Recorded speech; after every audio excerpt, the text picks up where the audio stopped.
അസ്സലാമലൈക്കും. എല്ലാ മുത്തുമണികൾക്കും സുഖമല്ലേ? സുഖം എന്ന് വിചാരിക്കുന്നു. അൽഹംദുലില്ലാ, നമുക്കും വലിയ കുഴപ്പമൊന്നുമില്ല, സുഖം തന്നെ. അങ്ങനെ പോണു ഒരെട്ടേപത്തിൽ.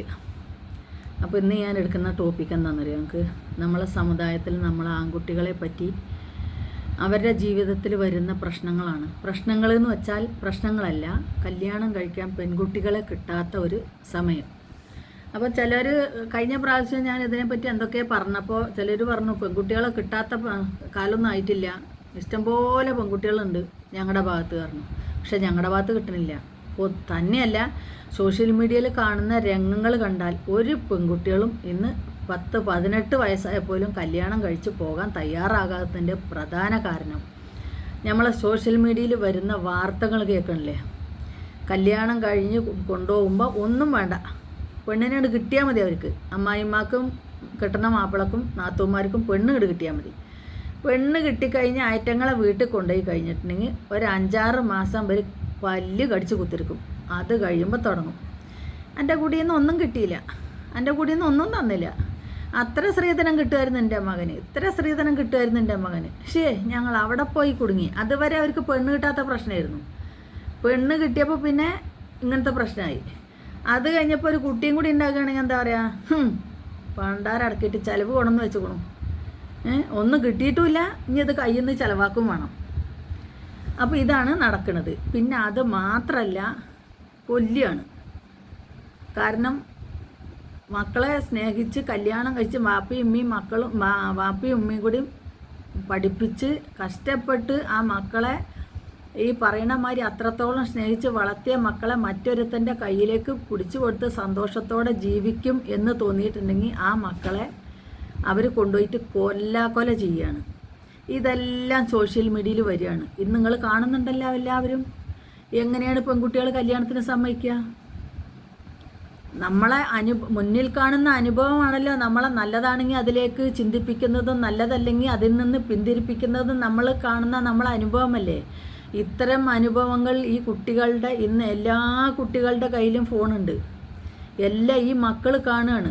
18 വയസ്സായി കഴിഞ്ഞാൽ പ്രത്യേകിച്ച് അവരുടെ കയ്യിൽ ഫോണുണ്ട്. ആണായാലും ശരി പെണ്ണായാലും ശരി അവരുടെ കയ്യിൽ ഫോണുണ്ട്. ഇത്തരം വാർത്തകളും ഇതെല്ലാം ഇന്നലെ കണ്ടില്ല ഞങ്ങൾ? മറ്റേ അന്യ സ്ത്രീയുടെ പരസ്ത്രീയായിട്ടുള്ള ബന്ധം ചോദ്യം ചെയ്തതിന് വീട്ടിൽ കയറി വന്നിട്ട് അവളെ വീട്ടിലാണ്. വീട്ടിൽ കയറി വന്നിട്ട് ഭാര്യനെയും തല്ലുക, അതിൻ്റെ പുറത്ത് അത് ചോദ്യം ചെയ്ത ഭാര്യയുടെ അനിയത്തിനെയും തല്ലുക. ഇതൊക്കെ നമ്മുടെ നാട്ടിൽ നടക്കണതാണ്. പുറത്ത് വന്നത് ഇത്രേ, വരാത്തത് ഒരുപാട് ഉള്ളിലുണ്ട്. അത് നമ്മൾ പല ഭാഗത്തു നിന്ന് നമ്മൾ കേട്ടിട്ട് നമ്മളും മിണ്ടാതിരിക്കുകയാണ്. കാരണം എന്താണെന്നറിയോ? ഇത് ഈ കുടുംബത്തിന് നാണക്കേടാണല്ലോ. കാരണം ഇത്രയും വളർത്തി വലുതാക്കി കല്യാണം കഴിച്ചു കൊടുത്തൊരു കുട്ടിയുടെ അവസ്ഥ ഇന്ന് മറ്റുള്ളവരുടെ കുടിയിൽ ചെന്നിട്ട് ഇതാണ് അവരുടെ വീട്ടിലുള്ള അവസ്ഥ എന്ന് പറയുമ്പോൾ ഈ കുടുംബങ്ങൾ അതിൽ മറ്റുള്ളവർ പെടുന്നുണ്ടല്ലോ, ഐറ്റങ്ങൾക്ക് നാണക്കേടല്ലേ. അതുകൊണ്ടാണ് ഇത് സോഷ്യൽ മീഡിയയിൽ പറയാൻ പലവരും മടിക്കണ്, നാണക്കേട് വിചാരിച്ചിട്ട്. അതല്ലാന്നുണ്ടെങ്കിൽ ഇതൊന്നല്ല മുത്തുനബി പറഞ്ഞിരുന്ന വിവാഹം. ഇതൊന്നല്ല. പെണ്ണിന് മഹർ അങ്ങോട്ട് കൊടുത്തിട്ട് കല്യാണം കഴിച്ചു കൊടുക്കുന്ന അവരെ കുടുംബത്തിലുള്ള ഒരു കുട്ടിനമാര് നോക്കാനാണ് പറഞ്ഞിരിക്കണത്. സ്വന്തം വീടും ആൾക്കാരും എല്ലാം വിട്ടിട്ട് അന്ന് വരെ കാണാത്തൊരു വീട്ടിലേക്ക് ഒരു പെൺകുട്ടി കയറി വരുന്നുണ്ടെങ്കിൽ ആ കുട്ടിക്ക് ആ കുടുംബത്തിലുള്ള മക്കളമാരും അല്ലെങ്കിൽ അവരുടെ കുടുംബത്തിലുള്ള ഒരാളമാരിലെ സ്നേഹം ഇതും കൊടുക്കാൻ പറ്റിയില്ലെങ്കിൽ നിങ്ങൾ എന്തിനാ കല്യാണം കഴിക്കണത്? നിങ്ങൾ എന്തിനാ കല്യാണം കഴിച്ച് കൊണ്ടുപോകണത്? ഇപ്പോഴത്തെ പെൺകുട്ടികൾ തീരുമാനിക്കുന്ന തീരുമാനം സൂപ്പറാണെന്ന് ഞാൻ പറയുള്ളൂ. കാരണം അങ്ങനെ തന്നെ വേണം. സ്വന്തം കാലിൽ പഠിച്ച് വിദ്യാഭ്യാസം നേടിയതിന് ശേഷം അതേമാതിരി ഒരു ജോലി ആയതിനു ശേഷം മാത്രമേ പെൺകുട്ടികൾ കല്യാണം കഴിക്കാൻ പാടുള്ളൂ. അല്ലെങ്കിൽ എനിക്ക് സ്ലൈഡ് വാങ്ങണം 10 റുപ്യ തരുമോ, ചെരുപ്പ് വാങ്ങണം ഒരു 200 റുപ്യ തരുമോ, എല്ലായിടത്തെ കാര്യമല്ല ഞാൻ പറയട്ടോ. എല്ലായിടത്തും ഉണ്ടെന്ന് ഞാൻ പറയുന്നില്ല. ചിലവിടത്ത് അതാണല്ലോ ഈ ചിലവിടത്ത് നടക്കണമല്ലോ ഈ മറ്റേ സോഷ്യൽ മീഡിയയിൽ വരുന്നത്. അപ്പോൾ ഇതെല്ലാം എല്ലാ കുട്ടികളും ഇന്നത്തെ കാലത്ത് പെൺകുട്ടികൾ കാണുന്നുണ്ട്. പെൺകുട്ടികൾ പറയുന്ന വാക്കാണ്. ഞാൻ സോഷ്യൽ മീഡിയ ഉപയോഗിക്കുന്നത് കൊണ്ട് എൻ്റെ അടുത്ത് വന്ന് പെൺകുട്ടികൾ പറയുന്ന വാക്കുകളാണ് ഞാൻ നിങ്ങളോട് പറയുന്നത്. എനിക്ക് കല്യാണം വേണ്ട, കണ്ടില്ലേ ഞങ്ങളത് അവർ ചെയ്തിക്കണ്ടില്ലേ? അവരാദ്യമൊക്കെ എന്ത് പറഞ്ഞിട്ടാണ് കൊണ്ടായത്? ഇപ്പോൾ കണ്ടില്ലേ ഞങ്ങൾ ചെയ്യണ കണ്ടില്ലേ? എനിക്ക് കല്യാണം വേണ്ട, എനിക്ക് പഠിച്ച് ജോലിയാകട്ടെ എന്നിട്ട് മതി, ഇനി പോലും വേണ്ട പറഞ്ഞാലും എനിക്ക് ജീവിക്കാമല്ലോ. അതുകൊണ്ട് എനിക്കിപ്പോൾ കല്യാണം വേണ്ട. ചോദിച്ച് ഇഷ്ടം പോലെ ആൾക്കാർ വരുന്നുണ്ട് പെൺകുട്ടികളെ. പക്ഷെ ആരും സമ്മതിക്കില്ല. കാരണം എന്താണെന്നറിയാം, ഈ അനുഭവങ്ങൾ കാണുകയാണ് മക്കളുടെ കണ്ണിൽ. അപ്പോൾ എന്തിനാണ് ഇങ്ങനെ കെട്ടാൻ നിൽക്കുന്നത്? നിങ്ങൾക്ക് സംരക്ഷിക്കാനും നോക്കാനും ഇതിനൊന്നും കഴിവില്ലാത്തൊരു പെണ്ണ് കെട്ടാൻ നിൽക്കരുത്. എന്നിട്ട് അതിന് മതത്തിനെ കുറ്റം പറയണം. മതത്തിൽ ഒരു മതത്തിലും പറഞ്ഞിട്ടില്ല സ്ത്രീധനം വാങ്ങിയിട്ട് കെട്ടാൻ. ഇസ്ലാം മതത്തിൽ പറഞ്ഞിട്ടില്ല, അങ്ങോട്ട് കൊടുത്തിട്ട് കെട്ടാനേ പറഞ്ഞിട്ടുള്ളൂ. ഇപ്പം അങ്ങനെയല്ല, പെണ്ണിൻ്റെ വീട്ടിൽ നിന്ന് കിട്ടിയിട്ടില്ലെങ്കിൽ അവിടെ നിന്ന് കിട്ടിയിട്ടില്ലെങ്കിൽ ആ പെൺകുട്ടി അവിടെ കിടന്ന് നരയ്ക്കുക. അതന്നെ ഞാൻ പറഞ്ഞു, പുറത്ത് വരുന്നത് 10 എണ്ണാണെങ്കിൽ ഉള്ളിലിരിക്കുന്ന 99 എണ്ണം ഉണ്ടാവും. ഇത് നമ്മളോട് വന്ന് പറയുന്ന, ഞാൻ സോഷ്യൽ മീഡിയ ഇതിൽ ഇരിക്കുന്നത് കാരണം കൊണ്ട് എന്നോട് വന്ന് പറയുന്ന പെൺകുട്ടികളുടെ കാര്യങ്ങളാണ് ഞങ്ങളോട് പറയുന്നത്. കാരണം ഇത്രയും പെൺകുട്ടികൾ ഇതൊക്കെയും കാണുന്നുണ്ട്. അപ്പോൾ എങ്ങനെ ആണുങ്ങൾക്ക് പെണ്ണ് കിട്ടും? അല്ലെങ്കിൽ കെട്ടുന്ന ആണുങ്ങളെ നിങ്ങൾ ചിന്തിച്ചോളി. ഇത് കഴിഞ്ഞാൽ ഈ പറയണ മാതിരി തന്നെ നിങ്ങളെ കുടുംബത്തിലുള്ള മറ്റുള്ളവർക്കും കൂടി പെണ്ണ് കിട്ടൂല എന്നുള്ളത് നിങ്ങൾ ആലോചിച്ചോളി. കാരണം പെൺകുട്ടികൾ നിങ്ങളെ മാതിരി വിളവ് പഠിക്കാൻ തുടങ്ങി.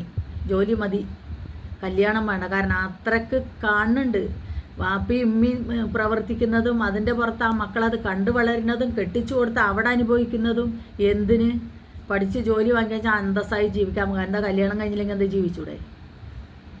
എന്തിനാണ് മനുഷ്യന്മാരെ ഇത്രയും മഹാപാവങ്ങൾ ചെയ്യാൻ നിൽക്കുന്നത്? കുടുംബത്തിൻ്റെ ഉള്ളിൽ കയറി വന്നിട്ടാണ് ഇന്നലെ ആ പെണ്ണിനിട്ട് അടിക്കുന്നത്. അത് അനിയത്തി പെണ്ണ് സോഷ്യൽ മീഡിയയിൽ ഇട്ടത് കാരണം കൊണ്ട് വന്നു. അല്ലെങ്കിൽ അത് വരുമോ? വരൂല. അനുഭവിക്കുക തന്നെ. എത്ര മുറിവാണ് ആ പെണ്ണിൻ്റെ ശരീരത്തിൽ കാണുന്നില്ല നിങ്ങൾ? പരസ്ത്രീ ബന്ധം ചോദ്യം ചെയ്തുകൊണ്ട് വന്നതാണ്. ഇത് തന്നെയാണ് ഏകദേശം ആൾക്കാർക്ക്. കാരണം അവർക്ക് എന്തും ചെയ്യാം, എന്തും പറയാം. പെണ്ണുങ്ങൾ മുണ്ടിക്കൂടാ, പെണ്ണുങ്ങൾക്ക് പറഞ്ഞുകൂടാ. ഇതൊക്കെ നിർത്താത്തോടത്തോളം കാലം ഇനിയുള്ള തലമുറയൊക്കെ ഈ പറയണ മാതിരി പെണ്ണുങ്ങൾക്ക് വേണ്ടി പറഞ്ഞില്ലേ?